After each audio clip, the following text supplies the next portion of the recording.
Assalamualaikum everyone, welcome back to my YouTube channel Afifi Musleh. Kembali semula dalam rancangan kisah seram pada malam ini. Kisah seram yang aku nak sampaikan pada malam ini ialah tentang Jin Ifrit. Okay, for those of you yang tak tahu Jin Ifrit itu apa, Jin Ifrit ni merupakan salah satu jin yang sangat kuat, sangat kuat. Okay, so dalam cerita ni aku tak tahu macam mana budak-budak ni boleh bertemu dengan Jin Ifrit. Okay, so video kali ni sangat interesting, sangat seram, sangat creepy. Make sure korang tengok video ni sampai habis. But before you do, don't forget to like, share, subscribe to my YouTube channel untuk support aku grow. Okay, alright. So without further ado, let's get right into it. Bismillahirrahmanirrahim. So cerita dia macam ni.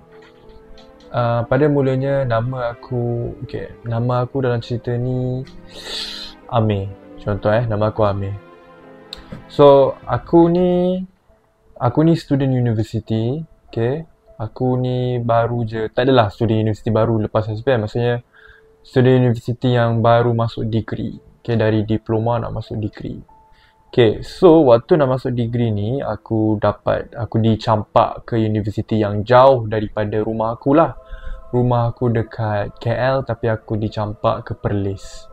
Okay, so nak tak nak bila dah masuk dekat universiti Perlis ni, aku pun terpaksalah cari rumah sewa.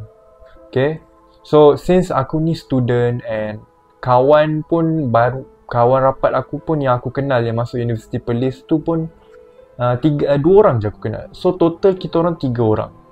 So nak sewa rumah, kena cari rumah yang betul-betul murah lah, sebab nak tongtong 3 orang ni memang mahal lah, kan? So aku pun carilah. Aku punya plan memang nak cari rumah sewa yang murah, tapi at the same time lokasi dia kena dekat dengan universiti tau. So bila aku cari rumah yang dekat dengan universiti semua mahal. Ada yang tak adalah mahal sangat, cuma sebab kita 3 orang kan, nak tongtong antara kita 3 tu susah lah. So nak tak nak aku terpaksa cari rumah sewa yang jauh lah daripada universiti. So rumah sewa yang jauh daripada universiti ni dia dekat area hutan lah. Yang murah, jauh, memang dekat area hutan lah. Tak boleh cari mana lah. Memang selalunya nak cari yang murah mesti dekat kawasan hutan. So rumah yang aku jumpa ni dekat kawasan pendalaman, dekat kawasan hutan yang betul-betul orang kata memang hutan habis lah. Kalau order Grab pun, Grab sesat, tak jumpa rumah. Macam tu lah rumah aku dulu. So nak buat macam mana, student kan. So aku dengan member aku pun diorang faham, housemate aku pun faham. So kita orang pun belilah rumah tu. Bukanlah beli, sewa rumah tu. So waktu kita orang sewa rumah tu, mula-mula memang mula-mula memang tak ada apa-apa yang berlaku kan. Aku lupa nak mention, ada satu juga jiran sebelah rumah kita orang. Tapi bukanlah jiran kita orang tu jauh daripada rumah kita orang bersebelahan. Maksudnya dia macam rumah yang rumah 2 tapi gabung jadi satu tu. Apa kita panggil? Semi-D. Rumah semi-D. So macam separuh daripada rumah tu rumah kita orang, separuh lagi jiran kita orang. Okay, so waktu first kita orang datang tu, jiran kita orang greet kita orang lah. Lepas tu jiran kita orang cakap lah yang Alhamdulillah ada pun jiran. Sebab dulu diorang kata boleh tahan sunyi lah, diorang sorang-sorang je duduk rumah tu, tak ada jiran. Diorang pun baru pindah sebenarnya, tapi tak ada lama sangat, baru sebulan pindah. So aku pun interview lah, tanya diorang, okey tak area rumah ni, okey tak? Diorang cakap okey, Alhamdulillah. So aku pun okey, Alhamdulillah. So kita orang pun sebulan duduk dekat rumah sewa tu, Alhamdulillah. Aman, semua benda berjalan dengan lancar, tak ada apa-apa hal kan. Sampailah lepas sebulan tu, aku perasan ada waktu aku tengah kemas-kemas rumah kan, aku tengah sapu-sapu lantai, aku perasan dekat bawah sofa ni ada tanah warna merah. Ada tanah, dia bukan tanah, dia macam pasir. Pasir warna merah. Lepas tu waktu ni aku macam panggil member aku, macam weh sini jap, kau tengok ni weh. Diorang semua tengok macam, uish, benda ni pasir warna merah, cantik tau. Pasir merah tu cantik gila. Dia macam merah yang colour maroon. Pasir merah maroon. Senang cerita, korang takkan jumpa lah pasir ni dekat dunia. Memang takkan jumpa, memang sangat unik. So waktu ni kita orang dah fikir macam-macam lah. Kita orang macam, ini pasir ni datang dari, mula-mula kita orang fikir maybe datang daripada sofa ni kot, sofa ni bocor. So pasir tu ada kat dalam sofa ni, dia jatuh lah. So waktu ni member aku pun lain pun dah cakap, ada yang macam cakap, wish ni kalau kita jual ni agak-agak dapat berapa lah kan. So waktu ni, tapi aku tak tahu kenapa, aku rasa macam tak sedar hati kan. So kita orang decide macam, okay tak apalah, buang je lah pasir ni, mana tahu. Sebab pasir ni walaupun cantik, tapi bau dia busuk gila tau. Bau dia bau bangkai. Faham tak? Bukan bau bangkai haiwan tau, bau bangkai haiwan lah bau bangkai haiwan yang dah lama ditinggal, memang busuk gila. So waktu kita orang pegang pasir tu, memang muntah-muntah, memang busuk sangat. So walaupun cantik tapi bau busuk. So sebab tu lah aku rasa macam tak sedar hati tau. Sebab kalau macam mana pasir yang cantik macam tu tapi boleh bau busuk macam bangkai kan. So aku tak sedar hati. So kita orang terus buang pasir tu. Lepas tu the next day, aku perasan ada lagi pasir tu. Tapi kali ni bukan dekat bawah sofa. Kali ni ada betul-betul dekat tengah-tengah ruang tamu. Waktu ni memang aku dah rasa tak sedar hati lah. Aku macam, weh ni tak nice ni weh. Siapa weh letak pasir kat sini tiba-tiba? Macam mana boleh ada pasir tiba-tiba? Dia dah makin berani weh. Sekarang dah ada dekat tengah-tengah ruang tamu pula. Lepas tu, kita orang buang macam biasa. Malam tu, semua orang kena ganggu. Semua orang dalam rumah tu kena ganggu.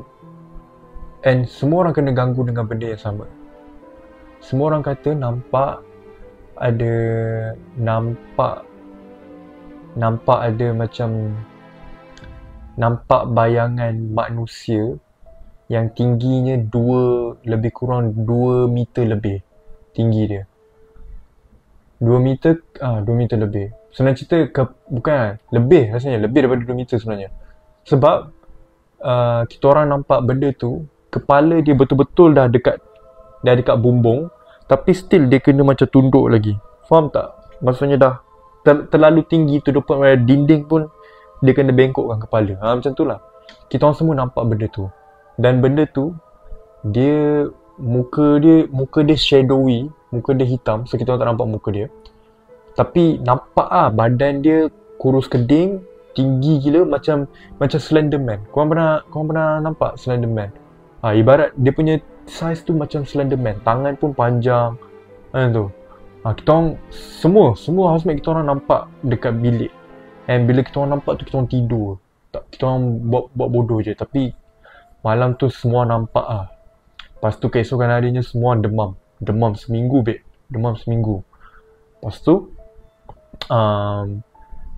tu jiran pun kita orang sembang dengan jiran. Kita orang cakap lah apa yang terjadi kan. Kita orang cerita kat jiran. Jiran kita orang pun kena benda sama weh. Dia orang pun nampak ada pasir warna merah dekat rumah dia orang. And dia orang pun nampak juga Slenderman tu. Lepas tu kita orang dah macam sudah. Waktu ni kita orang decide nak panggil ustaz lah kan. Bila kita orang panggil ustaz tu kata time tu busy. So dia kata tunggu esok dia datang. So terpaksa lah kita orang tahan lagi satu malam. Okay, tidur. Waktu satu malam tu kita orang tidur tu, aku ingat lagi, aku punya bilik betul-betul dekat sebelah dinding. And sebelah dinding aku tu adalah rumah jiran aku. Maknanya sebelah dinding aku tu bilik jiran aku pula. So aku ingat lagi, waktu aku nak tidur, aku dengar dinding aku tu ada orang ketuk. Pap pap pap. Pap pap pap pap. Pap pap pap pap. Laju gila dia ketuk. Pap pap pap pap. So aku pun ketuk lah balik. Aku macam pap pap pap pap. Aku macam pelik lah, apa hal jiran aku tiba-tiba ketuk kan. Lepas tu benda tu ketuk lagi. Rakus gila benda tu ketuk. Lepas tu aku dah macam, kenapa ni? Aku pun keluar rumah nak pergi jumpa jiran aku kan. Waktu aku keluar rumah tu, aku perasan jiran aku pun dah ada dekat luar rumah. Lepas tu aku cakap, kenapa kau ketuk-ketuk dinding? Lepas tu jiran aku cakap, tak aku tak ketuk dinding. Aku datang ni sebab aku dengar kau yang ketuk-ketuk dinding aku. Lepas tu aku time ni aku dah macam blank macam, bukan aku yang ketuk. Tadi aku dengar kau ketuk banyak kali. Lepas tu jiran aku cakap, tadi aku pun dengar kau ketuk banyak kali. Aku tak ketuk langsung. Lepas tu waktu ni kita orang dah tahu dah, okay. Maksudnya bukan yang ketuk-ketuk tu benda tu. Maksudnya benda tu dia ada dekat tengah-tengah bahagian rumah kita. Faham tak? Maksudnya ni rumah aku kan bercantum dengan jiran aku kan. Benda tu duduk dekat bahagian tengah-tengah. Dia duduk kat bahagian tengah-tengah and dia ketuk kedua-dua dinding rumah kita orang. So waktu tu kita orang macam kita orang semua tidur kat tempat lain. Tak nak tidur kat rumah tu. Lepas tu panggil ustaz. Bila panggil ustaz, ustaz tu lama juga lah. Ustaz tu terpaksa panggil lagi member dia. Panggil 2-3 orang lagi ustaz lain untuk bersihkan kawasan rumah kita tu. Rupanya bukan rumah aku je yang benda tu dah ada. Sebenarnya the whole kawasan area tu, benda tu punya territory. Sebenarnya awal-awal benda tu tak ada pun. Benda tu baru datang. Dia rasa macam benda tu suka dekat territory kita orang. Dan benda tu adalah jin ifrit lah. Ustaz tu kata benda tu adalah jin ifrit. Jin ifrit dia baru nampak kawasan yang kita duduk ni and dia suka. Tak tahulah, wallahualam lah kenapa dia suka dekat area tu. Maybe area tu sebab area perkampungan ke apa ke, something like that kan. So benda tu suka dekat kawasan tu. And pasir merah yang kita nampak tu, itu sebenarnya cara jin ifrit mark dia punya territory tau. Cara dia cakap, cara dia bagi message, mulai sekarang ini adalah territory aku. Belah, berambus, macam tu. Ibarat macam tu. Macam dia dah mark territory dia. So bila kita buang pasir dia tu, dia marah lah sebenarnya. Tu yang dia start ganggu kita orang tu sebab kita buang pasir dia. So itulah story pada hari ini. Tapi alhamdulillah, sejak menyadari tu rumah tu dah bersih, dah dipagar, tak ada apa-apa gangguan. Dan sejak kejadian tu pun kita orang duduk sekejap je. Lepas sebulan tu kita orang pindah terus sebab tak berani nak duduk situ lagi dah.